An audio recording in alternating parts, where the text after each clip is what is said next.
Compter des millions de bulletins n'est jamais une chose aisée. Les ordinateurs le font plus rapidement. Mais au final, les enveloppes doivent être ouvertes, les signatures contrôlées et les votes classés. Cela prend du temps et parfois il y a des erreurs.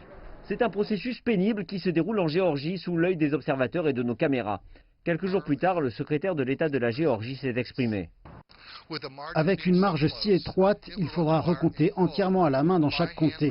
Cela permettra de rétablir la confiance. Il y aura un audit, un recompte et un nouveau tableau, tout cela en même temps.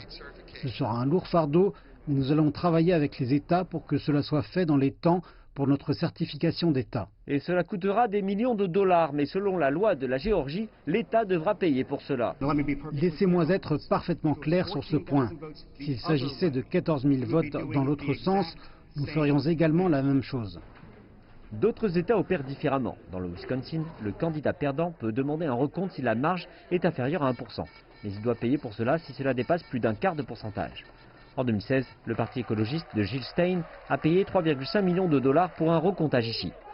Au final, près de la moitié a été remboursée. Cette fois, le prix est plus élevé.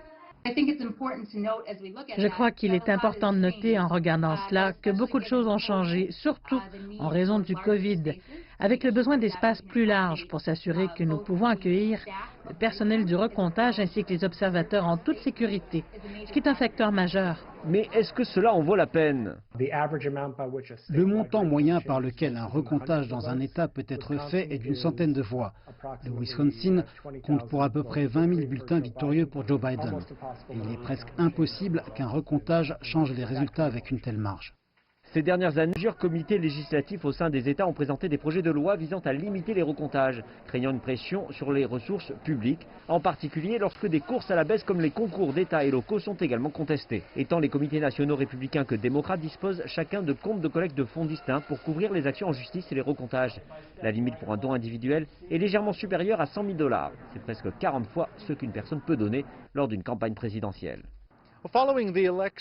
Suite à l'élection, l'équipe de Trump a activement sollicité des contributions auprès de son fonds officiel de défense de l'élection. Avec l'indication suivante, la plupart de l'argent servira à rembourser la dette de la campagne de réélection du président.